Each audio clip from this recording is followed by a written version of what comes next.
Louisiana. She's the exception and never the rule. She's a mystery that asks not to be solved, but simply to be experienced. Louisiana, where you can come as you are and leave different. Whether you're planning a Louisiana convention, family reunion, or a southern vacation, the Louisiana Association of Convention and Visitors Bureaus connects you to information sources throughout the state. The Louisiana Association of Convention and Visitors Bureaus. The Baton Rouge Area Convention and Visitors Bureau welcomes you and yours to Baton Rouge, Louisiana's state capital. From the old governor's mansion to fabulous dining and Zydeco dancing, Baton Rouge, authentic Louisiana at every turn. Popeyes Chicken and Biscuits, featuring Cajun-style chicken, red beans and rice, and buttermilk biscuits, all flavored by the memories and imaginations of Louisiana chefs. Popeyes Chicken and Biscuits, committed to preserving Louisiana's flavor heritage. Here in Louisiana, we have a saying, we don't eat to live, we live to eat. And y'all, that could have a double meaning. In every bayou village and home we visited, we found one thing to be true. Although all of our dishes taste great, they're not all good for us. So my mission today is to take our time-honored recipes and make them a little healthier for us. I'm Chef John Folse. Welcome to Louisiana Cooking with a Change of Heart. How y'all doing? Hello, hello, hello. How are you? Man, I love that shirt right there. How are you doing? So nice to see you. How you doing, baby? Good to see you. Good to see you. Hey, thank y'all so much. Y'all, it's so great to have all of you in my home kitchen today. We have a lot of great, great food we're going to be preparing, all foods from the bayous and swamplands of Louisiana. And of course, the reason all of you are here today is because of my good friend Marie Orgeron right here. Let's give her a hand.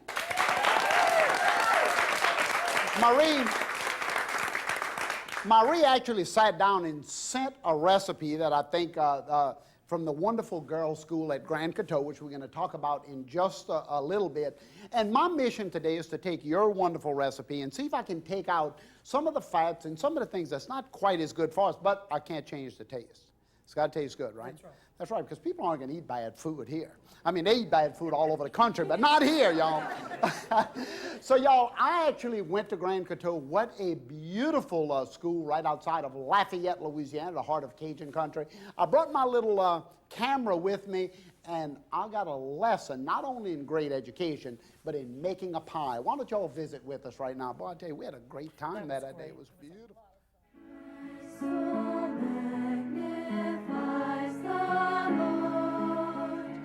Even a doubter would feel the presence here under these 400-year-old oaks at a place called the Academy of the Sacred Heart at Grand Coteau.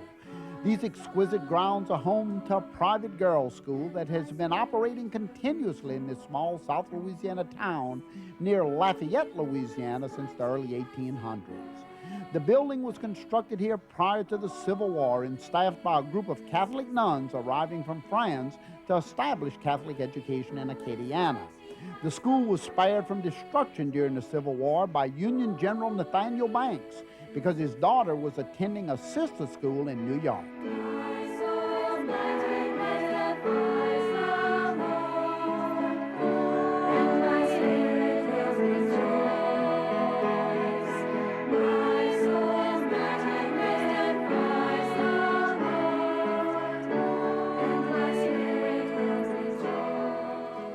You know, as I've been walking around the grounds here, I mean, I can't help but feel the vast history here. Now, we're in the chapel, right?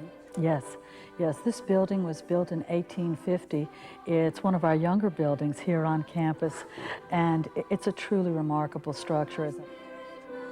21 Sacred Heart schools in the United States and more than 246 internationally, the school at Grand Coteau is the oldest operating continuously in the system.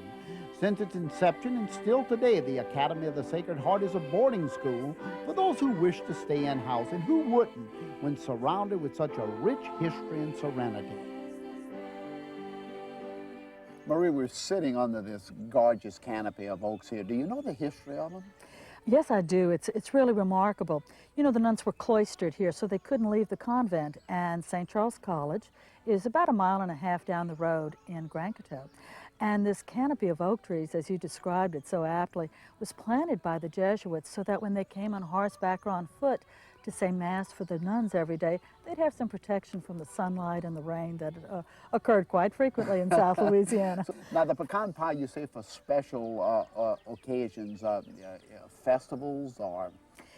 It was a holiday where we got a day off from school. It usually came as a surprise. It was a way to teach us how to prepare parties and things like that, and we could select the menu. And that's where this originated Yeah, from. now the recipe, was it from one of the cooks here, or? This came from the memories of several alumni and some who had recipes that they had handwritten down from cooks who worked here back in the 50s. You know, pecan pie is such a part of our Southern culture that this was, with a little addition of a little bit of chocolate, it has a deep, rich flavor, something unique. Special dessert for a special occasion is great. Oh, yes. Special dessert? You bet. Eaten in one of the most special spots in Louisiana. I tell you, I could have eaten pecan pie there for about another year, sitting in that thing. What a gorgeous setting, huh? It is so beautiful. Now, you actually went to the Academy of the Sacred Heart, right? I certainly did, and I boarded there, and up until recently was their development director. So you actually not only got a great education there, you got rich there. That's right. Anybody knows that. You work at a Catholic school, you can retire 5 years max. Look, I tell you, I know exactly what you're talking about. Now you have some friends and some teachers here as well. Why don't you quickly introduce them to us? I will. I'll start on my left. This is my mother, Louise. How you doing, Louise? This is Babette McCarty, who is the present development director, and my daughter, Camille Dawson. Great. Nice And of to have course, y'all. some of our esteemed teachers here. Sister McDuffie, and I'll let her introduce her companion who's with her. So Sister Kimberly? Huh? Well, it's nice to have all of you here today, and y'all again. I know most of you have been there, but if you hadn't, please take a minute out of your day and go and tour this gorgeous place. Tours are available, huh? Tours are available. It's on the National Register of Historic Places. Especially if you have girls or somebody wants to go to school, That's right? Y'all, hey, you heard, go visit the Academy of the Sacred Heart at Grand Coteau. Now, the mission here today, we have a lot to talk about, but the mission here today is to take that beautiful, now you brought your Sacred Heart pecan pie, That's right? right. Can I see it here? Certainly. Now, this is made with all that good stuff, right? Way too much good stuff. Y'all, let me introduce Rex, whose camera is right in this pie here. You see Rex's hand right there? There he is. Rex is going to be stirring the pots with me today. Look at that gorgeous pie. Now, this right here has a few fats in it. The crust is made with butter. Butter. The road to hell is paved with butter. Huh? I have to tell you. So now, y'all, I'm going to make the filling for that pie because there's some unique things in it. So I'm going to start off by actually taking sugar and a little dark corn syrup, right? And we're going to pour them together. Now, Louisiana desserts are really, really full of sugar because we're the sugar state, right? And we're always trying to add more sugar and sweetness to everything we do.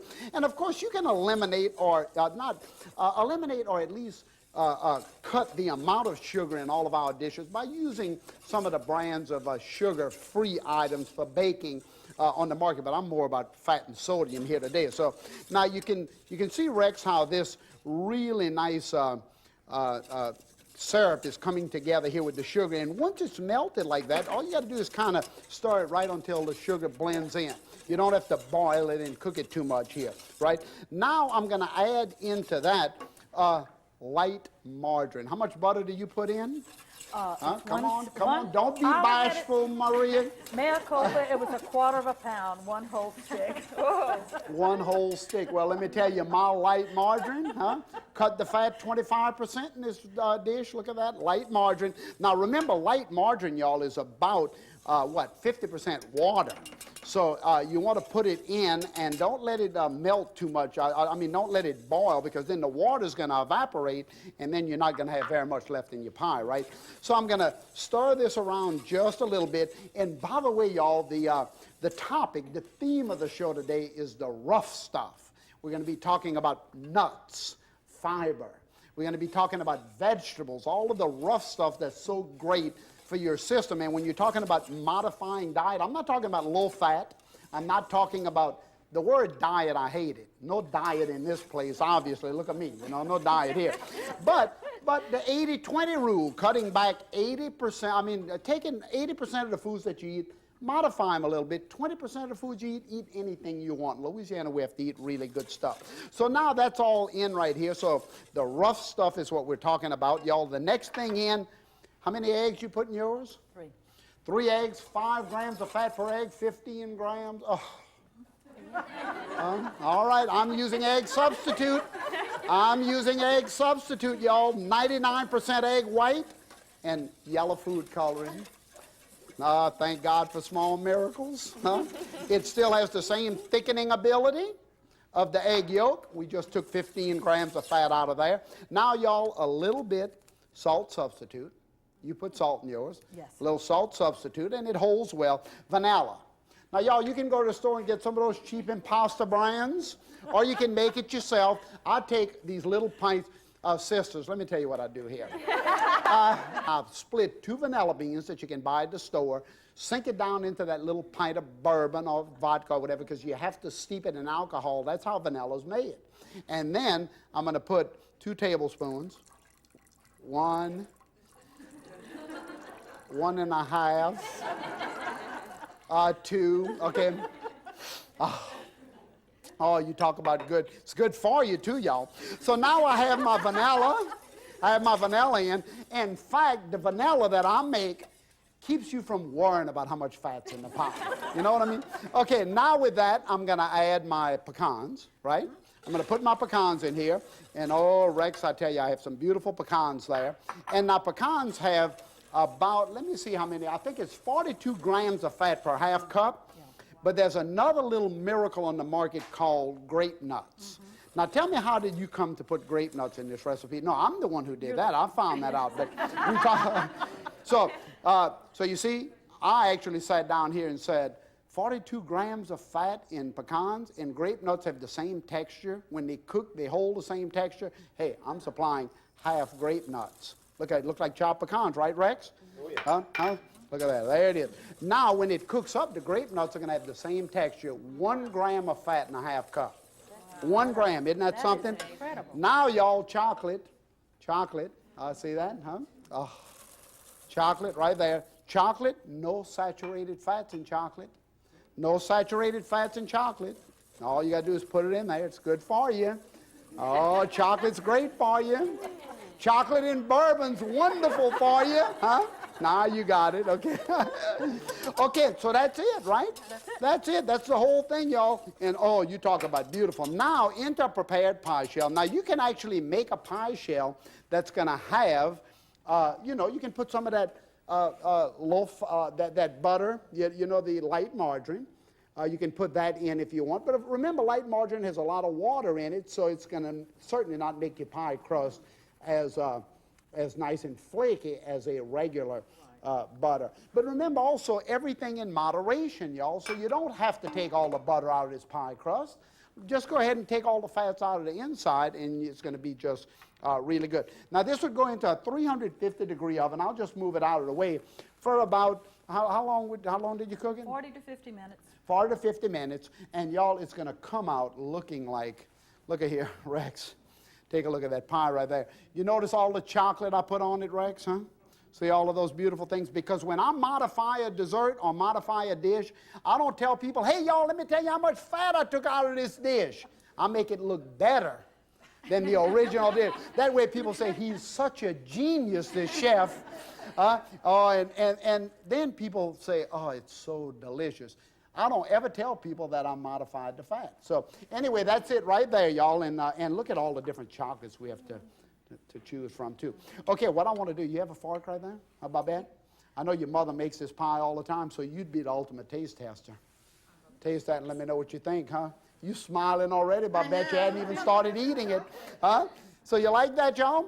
Now tell me, while I start to cook this wonderful other dish I'm going to do here, I'm going to heat my pot up. Tell me about those little things you have in front of you there, because that came from Grand Coteau. Tell me about those two right there. Well, you know, the school is over 175 years old, and we have artifacts These were communion cutters for the Catholics in your audience.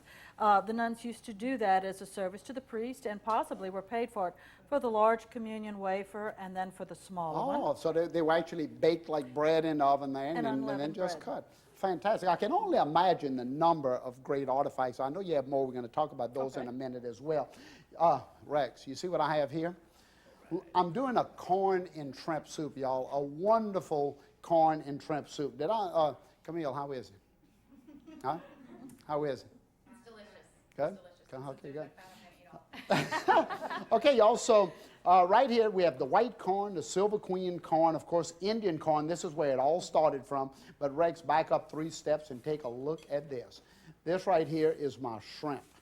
These are the shrimp choices we have in Louisiana. Our jumbo head-on shrimp. This is our little tiny river shrimp of Louisiana, just magnificent. This is the shrimp peel. This is about a 70-90 count, and I'm going to put those in the dish as well. And these are the green tiger prawns from Asia. But look at all the different shrimp choices we have here. And Rex, let's get down this pot right here, because I'm going to start this recipe. The first thing I want to do is to put, let me grab one of these old Motley oil bottles here, y'all, because I'm going to put 2 tablespoons of oil into my black iron pot. This recipe calls for a roux, which of course is a cup of oil to a cup of flour. So I've cut the oil in half already, and believe it or not, 63% of the fat will be cut out of this recipe by the time. 63%. Think about that for a minute. Into my cast iron pot, y'all, I'm going to put in my onions right here. Nice onions go in there. Celery. There's never a need, y'all, in Louisiana to take out our great vegetable seasonings: onions, celery, bell pepper, and of course garlic. Y'all like garlic? Oh, who doesn't like garlic, huh? A little garlic in there. And I'm going to stir that around for just a second right here, because I want to wilt it for just a minute. Now, again, I always say this is the rough stuff right here. All of the rough stuff we're talking about: onions, celery, bell pepper, garlic. These are the kind of things that are really good for you and add flavor to our cooking anyway. So now, once that's sauteing for just a second, y'all, I'm going to sacrifice, Rex, take a look at this. I'm going to sacrifice some of these bad boys to the pot. Look at those beautiful shrimp, y'all. What about a hand? When I say sacrifice, that means, okay, one more, because I love my sisters up front. Okay. Now, what I'm doing here, I say sacrifice because I want the shrimp to cook away here with the onion, celery, bell pepper, and garlic. And as these start to come together nicely, I'm going to let them saute. And then I need to add just a little bit flour here, y'all. Now, normally, I'd put, like I say, a half a cup of oil and a half a cup of flour, or a cup of oil, a cup of flour to make a roux. But here, I just need enough flour to pick up the oil that I put into my dish, and I make a nice white roux. This isn't the brown roux of Louisiana, the white roux. See it right there? Now, Rex, I want you to jump into that stock pot right in front of you over there. I have one right on that front burner right here. Y'all take a look at this, if you will. This is a shrimp stock. I'm eliminating a lot of the fat, so I want to add the flavor. Look at the shrimp shells. What was I going to do with those shrimp shells anyway? Throw them away? Why not boil them in the water with onions and celery? But look what else I did.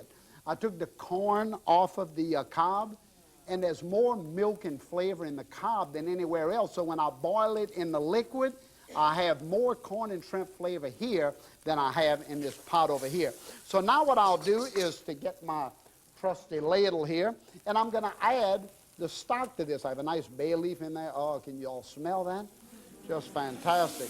63%, y'all, 63% fat I'm taking out of here. And low sodium, because I'm going to add a little bit of my low sodium tomato sauce, because you know your corn and shrimp soup, like I'm making here, always has tomato in it. Anybody makes corn and shrimp soup normally at their house? Huh? You do? Yeah, I see all those heads going up and down there. Low sodium, y'all, I'm adding a can of low sodium tomato sauce. 75% of the salt is removed from this recipe by adding salt substitute and low sodium tomato sauce. I'll stir that around a little bit right here, and then, y'all, I'm going to add the 2 final ingredients in any good shrimp and corn recipe. A little bit of the green onions, a little bit of the basil and thyme in the recipe like this. I'm going to add 2 different kinds of corn, Rex. I'm treating them good today. I'm treating them good. This corn is fresh right off the cob, so it only takes 3 minutes to cook. In fact, my old grandfather used to say, you don't need to cook corn, you just need to warm it up enough to melt the butter. And he was right about that. And Rex, just for you, my boy, just for you. Whoo, there it is right there, huh? You talk about love in that pot, huh? There it is right there. Pepper as much as you want, y'all, as much as you want. Now, what would I serve this with, huh? What would I serve this with, y'all? Well, I tell you, I'm going to serve this with a couple of good side dishes. And let me show you one of them real fast right over here. This here is a gorgeous, y'all, an absolutely gorgeous eggplant casserole bolello. It's baked, the eggplant's baked, not fried, fat-free Parmesan cheese in here, so 70% less fat, and y'all, low-sodium tomato sauce made this dish 84% less sodium, and it is absolutely fantastic. And you know what I'm going to do? I'm going to let you serve it. You don't mind, huh? Serve a couple of plates out there. I just took that out of the oven. And y'all, I tell you what, while that's going around the room right there, and that's going to kind of make its place. Now, be gentle, because that is really good stuff. All that cheese. Now, you could put, hey, y'all, you could put shrimp or ground meat in here. It would be spectacular. You could put some noodles in here. It would be just absolutely wonderful. Now, while she's doing that, I have one more dish I want to show you, but I have to ask you one more question. You were telling me about, in the old days, etiquette training.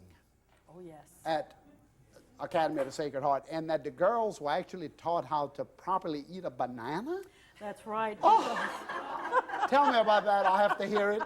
Huh? I was so embarrassed when I first started because all my life I had been eating a banana like a monkey. But what we were instructed to do was to take your knife and you sliced your banana with the peel on horizontally, and then you opened it up on your plate and you took a spoon, and a lady ate her banana with a spoon out of the peel. So in case you were invited somewhere, you knew how to behave. And that's one thing I will always credit the nuns for, is that for all of us, we were never uncomfortable in any situation. We were prepared for anything. Now, you know, also, y'all, I should tell everybody here today that I'm going to dedicate this show to Nathaniel Banks, that great Union general, because as I said in the package, had he not spared the school because, now somebody wrote a letter to him, was that how that happened? The headmistress at the school at that time, a Reverend Mother Aloysia Hardy, Right. wrote a letter to his wife. And since he had a daughter at a school in Manhattan, she did the very feminine thing. She didn't go to General Banks. She went to his wife and asked his wife to please ask him to spare the school, and that's why Grand Coteau never closed during the Civil War. Well, I tell you, and it wasn't destroyed either. I mean, that's the incredible thing. Okay, for Nathaniel Banks, y'all, for Nathaniel Banks, you ready for this? This is, in fact, I'm changing the name of this soup. This is Nathaniel Banks shrimp and corn soup because he saved the school for the girls. Y'all take a look at that right there.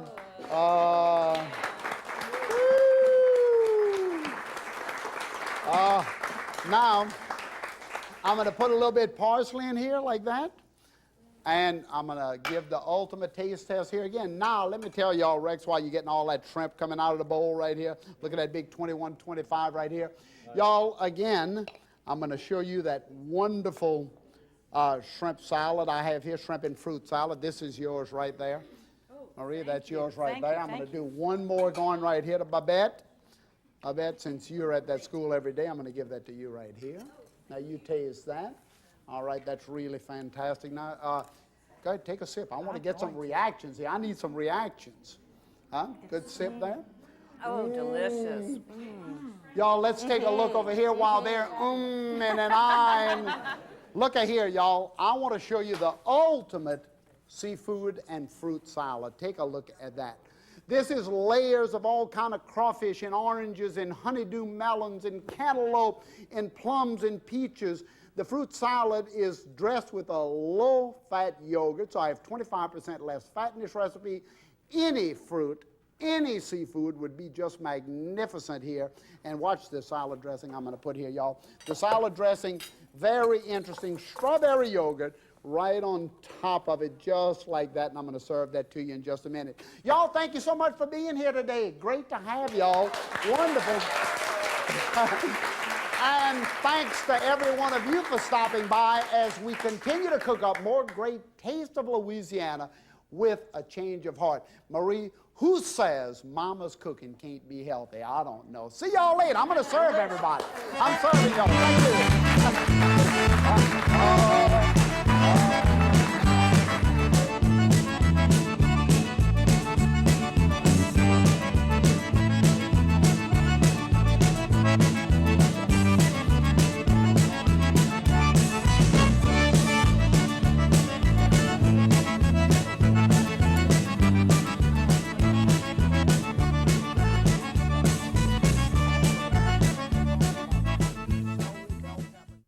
Louisiana. She's the exception and never the rule. She's a mystery that asks not to be solved, but simply to be experienced. Louisiana, where you can come as you are and leave different.